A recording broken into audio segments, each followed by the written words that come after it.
Olá, meus amores!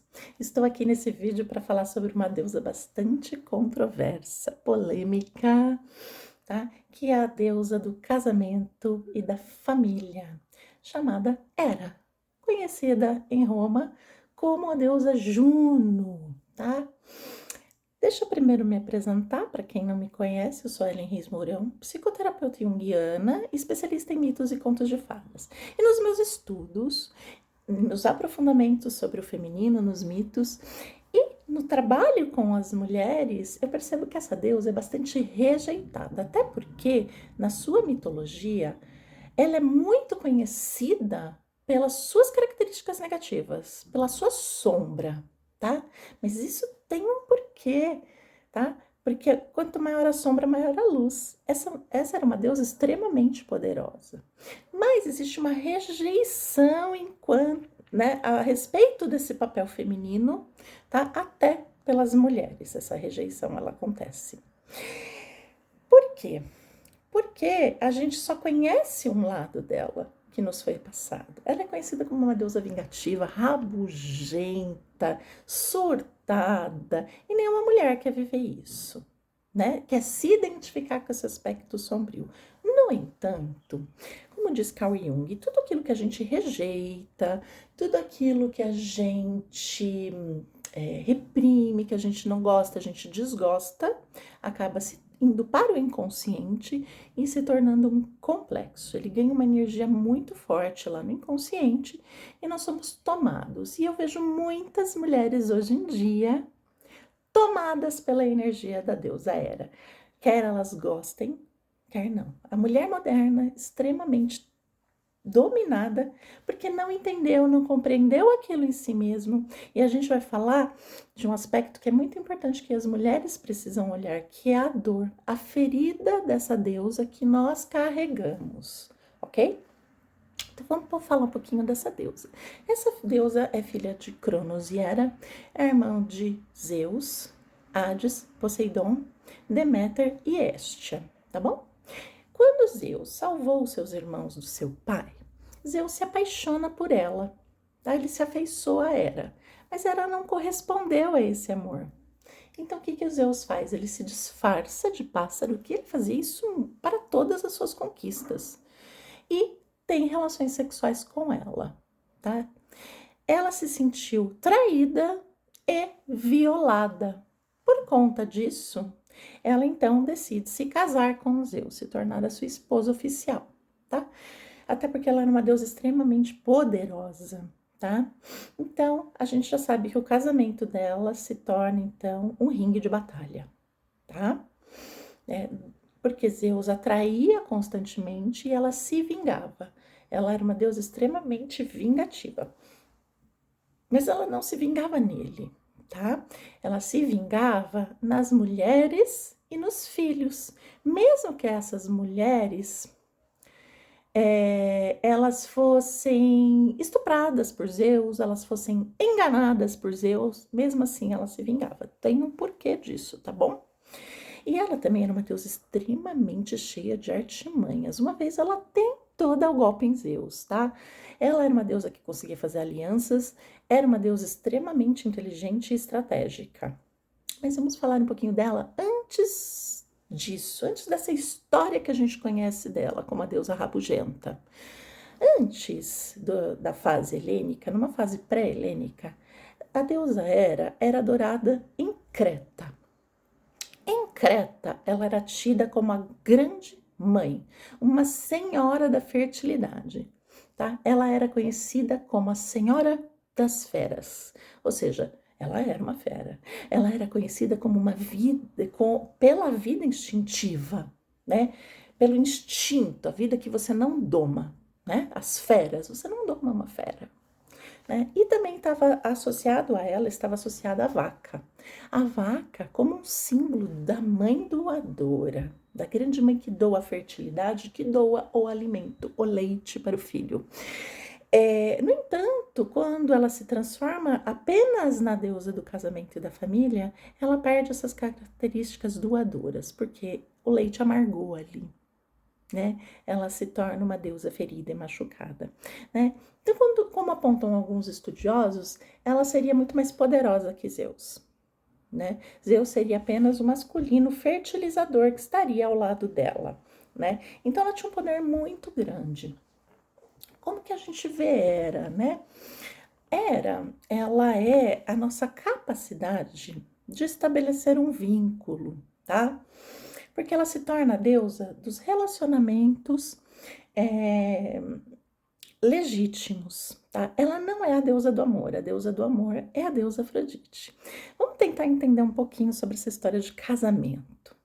Primeiro que assim, é muito recente a ideia do casamento por amor, tá?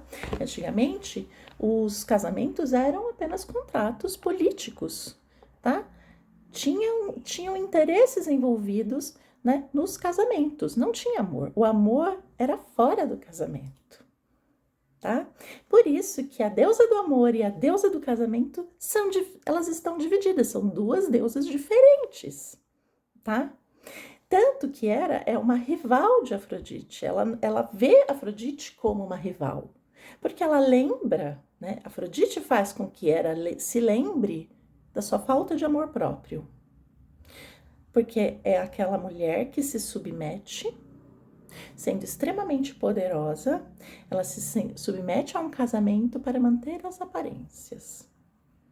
Mesmo que esse casamento seja abusivo, mesmo que esse casamento faça mal para ela, né? Porque Afrodite, ela é a deusa do amor, mas não é só a deusa do amor sexual, ela é uma deusa de amor próprio. Afrodite é aquela deusa que ela se retira, ela se movimenta onde o amor não está sendo servido, tá certo? Como a gente vê então esses aspectos de Hera na mulher? Muitas mulheres hoje ainda carregam esse estigma da Hera, porque por muito tempo, por muitos séculos, a mulher só tinha valor quando ela estava casada com um homem ou com um homem poderoso, tá? Ela é o arquétipo da primeira dama, que é uma mulher poderosa, que fica nos bastidores, que abre mão da sua carreira, né? Para estar ao lado de um homem poderoso, fazer com que ele cresça.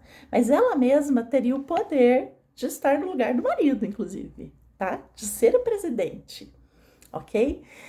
Ela tem tanta habilidade, ou até mais do que ele, mas ela abdica porque aquilo é o que é socialmente aceito, tá? Então ela se coloca nessa situação e ela se mantém muitas vezes numa relação, e é muito comum ainda a gente ver isso, com homens até fracos, ela projetando aquele homem forte que ela tem dentro dela, ela projeta no marido.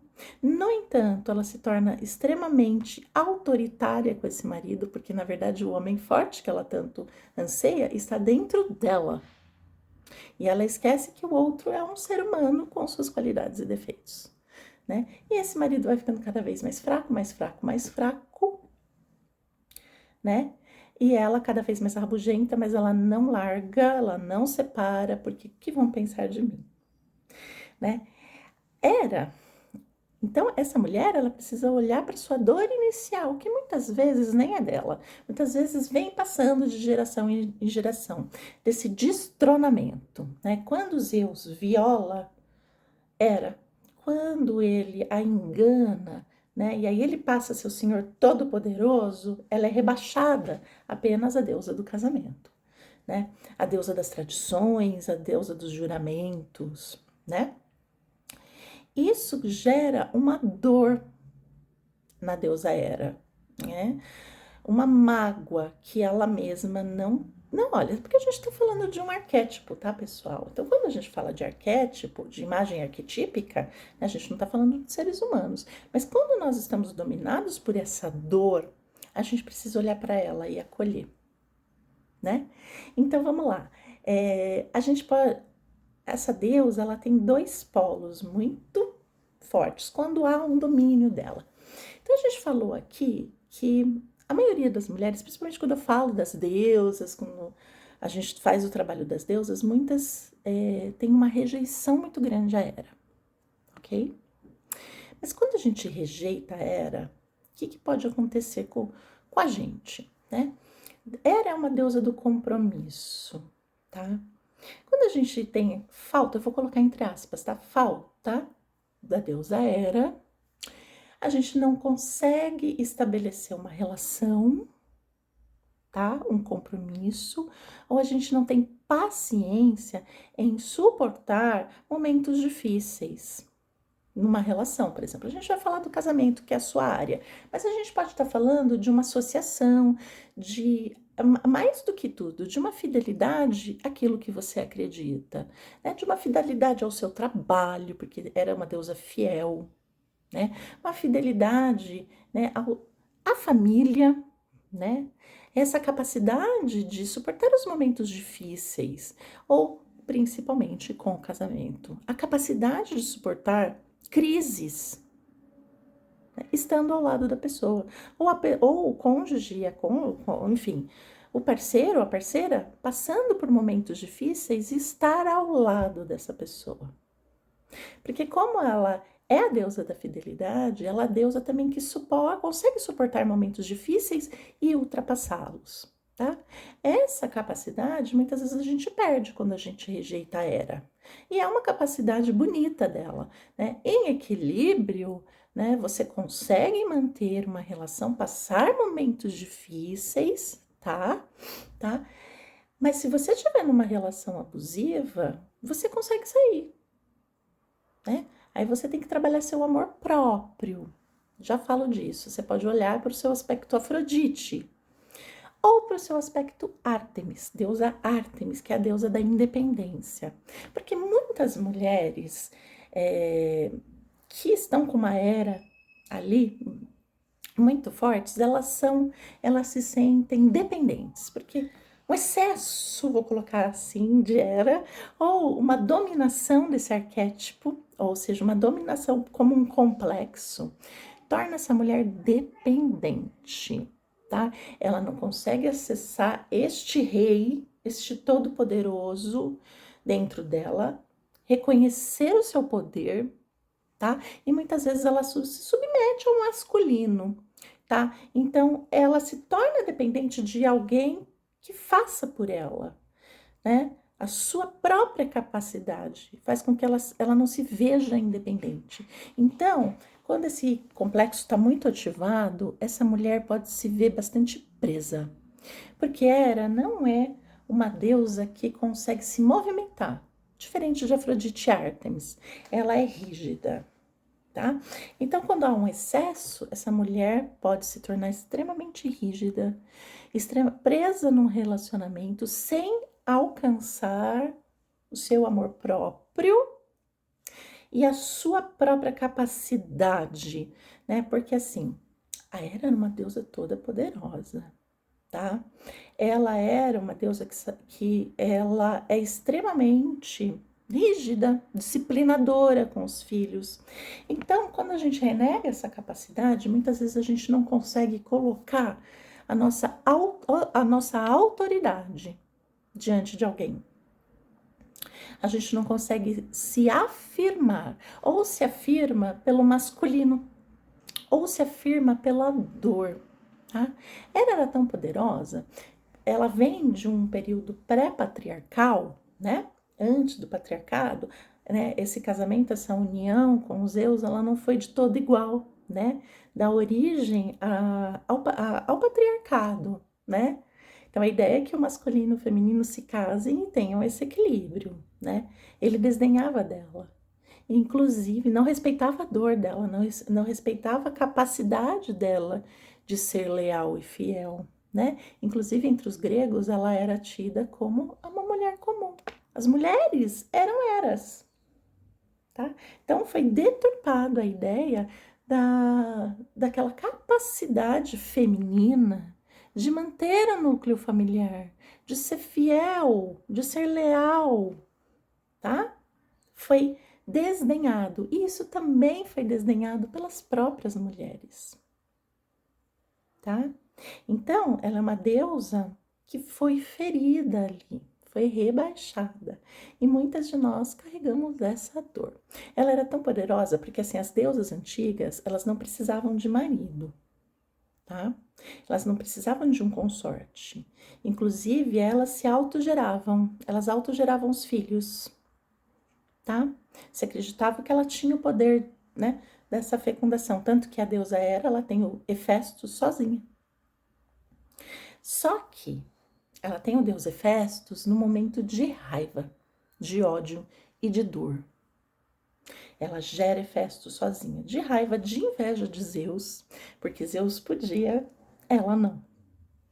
Ela dá a luz a ele e ela o rejeita, né? Então, muitas de nós podemos gerar frutos apenas no momento de competição e de dor, de sentimento de inferioridade, tá? Ela gera naquele momento de inferioridade. Né? Então, naquele momento de inferioridade, ela gera uma vida, não no seu sentimento de alto valor, de potência, né? Enquanto feminino, né? Enquanto deusa da fertilidade, tá certo?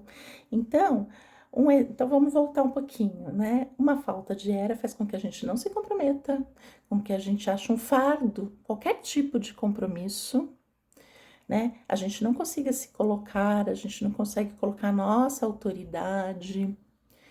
E um excesso faz com que a gente se permaneça em relações ou situações abusivas em nome de uma instituição, em nome da lei que foi dito que tem que ser assim, que tem que ser assado. Essa lei muitas vezes pode vir da família, né? Que vai passando, vai perpetuando. O símbolo da mulher que interiorizou essa questão de que ela é inferior, né? No entanto, ela permanece num casamento competindo com esse homem. Ela não larga porque ela quer se vingar dele. E aí o que ela faz? A deusa se vingava nas amantes. Por que ela se vingava nas amantes e não nele? Né? Primeiro que assim, era ele que seduzia e enganava essas mulheres. Porque é como se ela se sentisse traída pela outra mulher. Né? Que a outra mulher não foi capaz de observar, né, a sua dor. Né? Então ela acaba se vingando dessas mulheres. Um outro poder que a deusa Hera tem é que o seu nome Hera dá origem ao nome herói, a palavra herói. Ela é a padroeira dos heróis. Mas como Ellen, ela perseguia todos eles, ela queria matar todos eles. Mas se não fosse ela, nenhum deles se tornaria um herói. Por exemplo, Heracles, ou Hércules, né? Olha o nome dele, Heracles. Foi o que ela mais perseguiu. Inclusive, impôs para ele os 12 trabalhos. Né? Então, o poder dessa deusa está naquela questão de gerar, de dar origem aos heróis. Tá? E muitas vezes, quando ela protegia um herói, ela ia contra Zeus. Tá? Então, a sua capacidade estava naquele lado negativo, porém muito positivo, da grande mãe. Quando a gente fala de contos de fadas, né, de histórias de heróis, quando tem uma bruxa, uma madrasta que persegue a heroína ou persegue o herói, é justamente aquele aspecto que a gente fala do materno terrível, que fala assim, olha, você tem que crescer e você tem que encarar o mundo. Não vou te dar moleza, né?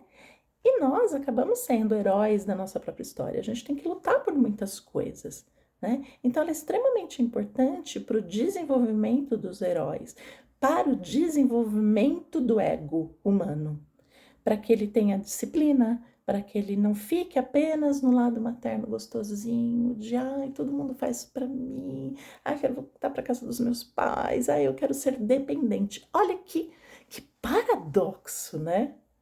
A deusa que era dependente do marido transforma os heróis em independentes. Olha só isso, porque existe esse potencial projetado no herói dessa mulher. Existe, então vamos lá, agora vamos pegar a mulher, a mulher, né? A era dentro de cada mulher. É aquele potencial de independência, de luta, de capacidade que ela projeta num herói fictício, num herói exterior que está dentro dela. Esse herói está ali. Se vocês quiserem entender um pouquinho mais, imagina que pensem na